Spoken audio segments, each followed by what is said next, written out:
All right, ladies and gentlemen, so we are coming live to you from KRSchannel Studios. Um, I hope my voice is not doubling down because I know my live feeds for some reason are doubling down. So if anybody's online, uh, let me know if you can hear my audio correctly. Yes, I got a haircut. My wife gave me a haircut, and it's not gelled, so it's gonna look quite out of whack. But it's like, what do you call it? It's a mohawk. It's a mohawk. See, it's a mohawk right there. So how's the audio? All right, crystal clear. That's what she said too, man. Now, let's talk about Jupiter today. Okay. Jupiter, as in Brihaspati, the chief of gods or the guru to gods, and guru itself. Those are the names of Jupiter. Zeus, right? The god of lightning. That's Jupiter. That's what we're going to be discussing. So, Jupiter. And for all of you who want to know especially what your Jupiter is on the sidereal side of things and its sign and house placement, nakshatra placement, so you can understand it better, you can go to astrologycares.com under shop section where you will find the report. But Jupiter, first of all, represents Brahmins. Okay, Jupiter represents Brahmins. Now, Brahmins in elementary terms, in a very, very pseudo elementary terms, we think of somebody who's a scholar with their shaved head and maybe a little ponytail in the back, and they have a white cloth on, and they are reading like the Vedas or the Bhagavad Gita, and that's Brahman. Brahman has become a pretty much a caste, which is a very, very, very misunderstood thing. I'm sorry. I can't even tell you how bad it is because that's not what the rishis intended for you to take Brahman as. Brahman is known as the highest of the caste in India. But all they meant, if you read the meaning of Brahman in Jyotish, if you read the meaning of Brahman in Rig Veda, Atra Veda, Yajur Veda, they all say the person who seeks knowledge and a person who is learned is a Brahman. Now, just because you were born in a family of scholars and you took certain last name of those Brahmins, then the lineage came, and they just said that, okay, this is actually a whole caste, but it's not. Brahman is somebody who wants to learn. So if, let's say, after so many years, had a curiosity to learn in my life, and I learned astrology, and I keep learning astrology, and I keep diving into it, it makes me a Brahman in those terms. Okay, it's about knowledge. Now, many people will say, well, Brahman also means that you're pure, that you're sattvic. It's not written in those terms when it comes to Brahman. Brahman is simply who is knowledgeable. Back in the days, they automatically knew that in this day and age, everybody is sattvic. All the men and women are sattvic, all men and women are pure, all men and women are vegetarians and non-alcoholics and non-smokers. But you got to understand, we have a very convoluted view of the history. History gets manipulated from one generation to the other. You got to understand that. And especially depending upon who's giving you the historical information, that is also seen as a very, very crucial importance. Like, are you trying to manipulate something to teach us? You know, all the school systems around the world teach something about the world. In Iran, Iraq, they learn something about the world versus US versus Japan. And all the countries are trying to show only a little bit, tidbits of it in a very manipulated way.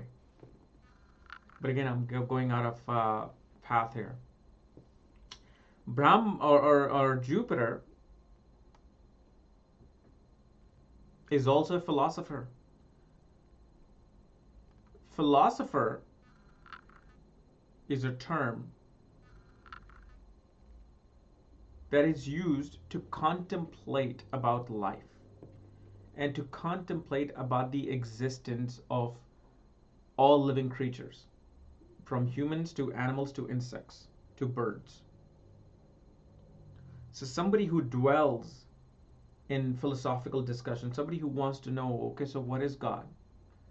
Like if you read philosophy, they say God is something which is pure and which is unblemished and which is absolutely perfect. That's God. And then they have the whole book written on counter arguments and arguments on that. And Jupiter is naturally a teacher. In this day and age, we call it a teacher. Back in the days, Jupiter was known as a guru. Guru is far different than a teacher. Teacher simply teaches you something, like I am. Guru is somebody who takes you to enlightenment. Guru who helps you become free from this nonsensical cycle of death and rebirth. That's a guru, and that's Jupiter. Jupiter is also a priest, a minister, a pandit, or imam. That's Jupiter. Rabbi. So a religious preacher is a Jupiter. Mentors. When you have mentors at work, or when you're trying to accomplish your PhD, that mentor is a guru. But obviously they are obviously guru because you're in a university-like setting. Jupiter is also an older person in the family whom everybody goes and takes an advice from. See, Saturn represents old, right? But Jupiter represents the old wise person within the family. Whether it's the grandmother, grandfather, uncle, cousin, somebody who always wants to guide and always wants to give suggestions, and people automatically come to them. That's a Jupiterian in your life. Jupiter naturally is person with wisdom. Jupiter is husband. In a woman's chart, Jupiter is husband. And there's a lot of, counter arguments against that Mars is the husband, or just Venus is simply should be husband and wife for everybody. And that's not true, because Jupiter, for a female especially, becomes a husband because Jupiter is the planet that can give you children. Jupiter is the one that gives you children. Okay? So this is why Jupiter, and especially back in the days, the reason why the rishis gave Jupiter the significance of husband, because the spouse back then, the type of husbands that they had, they were actually the counselors of their community. When women got married, they got married to people or men who were highly scholarly people. Brahmins, again, remember what I said. Brahmins, and this is not like 500 years ago, 1,000 years ago. I'm talking about 8,000 years ago. Women in India married men who were well educated, well versed in the Vedas. You know why? Why? Not because they wanted to be subservient to them. You guys don't understand. Women were looking for somebody who will match their own intelligence. Why? Because back then, women were blessed through Saraswati to have the intelligence already. They wanted that counterpart in their life. That, okay, are you worthy to be with me? And from there, things have, the history, I'm telling you, history is so manipulated just in one little culture of ours, that we just have completely lost the true sense and dynamics of our existence. And Jupiter represents children. Why? Because the husband gives you children. So Jupiter is the significator of children. You got to look at how your Jupiter is. What type of children you will have. What their background will be, what their upbringing will all be seen from Jupiter, especially Jupiter in the birth and Saptamsa chart. which is a D7 chart for children. Then Jupiter represents, as far as like learning is concerned, any kind of learning is Jupiter, but mainly Jupiter is religious learning, religious studies, theology. Jupiter is study of philosophy. Jupiter is study of biology. Jupiter is study of classical music, classical arts, and publishing. Jupiter is study of management. And also I forgot to answer that Jupiter is also a manager. So if you're putting people into context of Jupiter, a manager is Jupiter. Manager is not Saturn, manager is not Mercury, manager is not Mars. Manager is Jupiter, somebody who guides everybody how to run that particular department. Mars is a soldier. Mars actually wants to take the order and execute it. Mercury is simply the gatherer of information and helps to execute that particular project. Venus refines it. But Jupiter is the planet that says, I am here and I'm going to guide you all to achieve your goals. So Jupiter is a guide. And this is what Jupiter also represents, a film director. The director of a film is Jupiter, the captain of the ship, as they call. Then Jupiter represents charities, donations. Why? Because Brahman, Jupiter, they don't care for material wealth. They don't care for keeping anything beyond their, immediate needs. And whatever they have extra, they would give that away. So Jupiter represents donations. This is why they say the more donation you give, the more you get in return. And I can actually vouch to that part, that the more you give, the more you receive. And I've had this principle and I've followed this principle thoroughly for the past 7 years. Then Jupiter also represents non-for-profit organization. Why? Because back in the days when you went to Gurukul, they simply asked for donations. The main thing for Jupiter back in the day, the guru, is that the student that I'm getting, are they worthy of learning from me? If they are, that's my biggest wealth. So I can use this person to do the good in life. Jupiter represents usually all the yellow color things, especially yellow flowers like sunflower or any kind of like a yellow, I forgot the name of the flower. I don't think it's jasmine, but it's the, in India you put that garland, the yellow, those flowers are actually Jupiter. And Jupiter naturally represents happiness, prosperity. Why? Because Jupiter is growth. Jupiter is expansion. Jupiter loves to expand things. Like if you have, let's say, Jupiter in the 4th house, either you or your mother will always love to expand the home, do renovations within the home. Always there's something new that they want to bring in the home. And obviously, career-wise, Jupiter represents a professor, teacher, banker, financier, and especially in places. And also Jupiter represents, like I said, philosopher, pastor, minister, senator. It's not a politician. Senator. The actual position of the senator is Jupiter, to make the decision for the country, to guide it.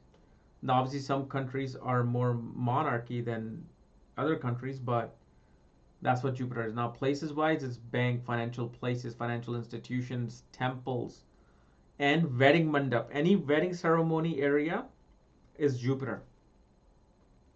Jupiter is obviously universities, colleges, schools. Jupiter is also the place of religious gatherings. Wherever people are gathering for some religious purpose, that is Jupiter. Jupiter also represents, remember, Jupiter is exalted where? In the 4th house. right? So if you take Aries, the Kal Purush Kundali, Jupiter is exalted in the fourth place. From that fourth house represents everything that you hoard, everything that you value. So all the valuables in the home, all the things that are safeguarded, are seen through Jupiter. And Jupiter represents the puja within your home. So the place of worship within your actual home is also Jupiter. And as far as like health and body parts are concerned, Jupiter represents liver, fat, gallbladder. And Jupiter represents the circulation of blood in the vessels, of the heart. So Jupiter, so heart is not just sun. Heart is bunch of planets together. Heart, is Mercury and Moon and Mars and Jupiter. How Jupiter comes into play? Jupiter shows the circulation, the movement of the blood in the veins near the heart. Because you got to understand, our memory, our emotions and memory are in the heart, not in the head.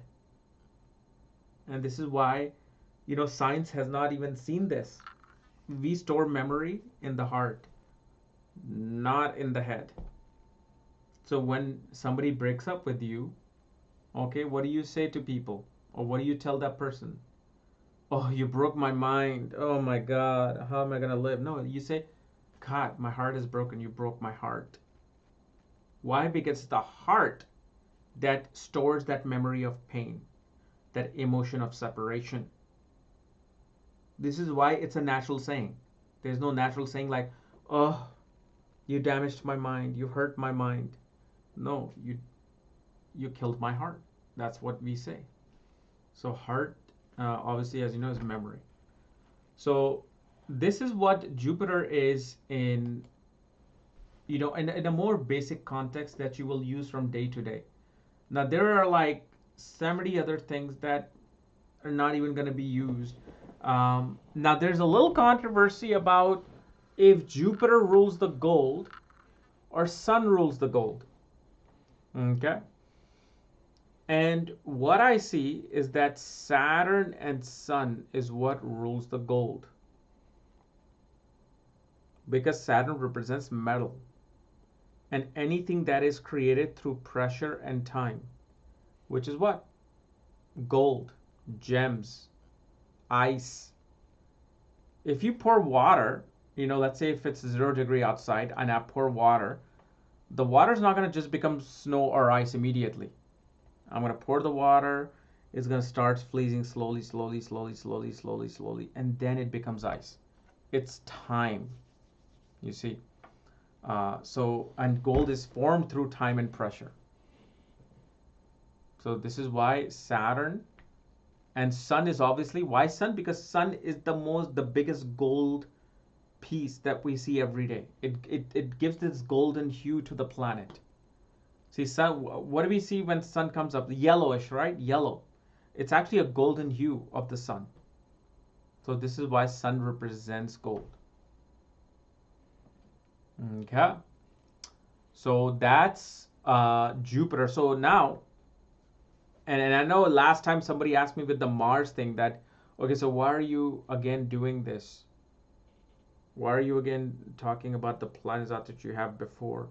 I have, but not to this detail. But also, like I told you in the very beginning, this is to set the foundation for the Navamsha series that I'm right now doing. And hopefully, probably tonight or tomorrow, I will do the Gemini Ascendant, Gemini Rising in Navamsha. So you guys will get to learn, what ascendants with, will deal with this Gemini energy within the Navamsha.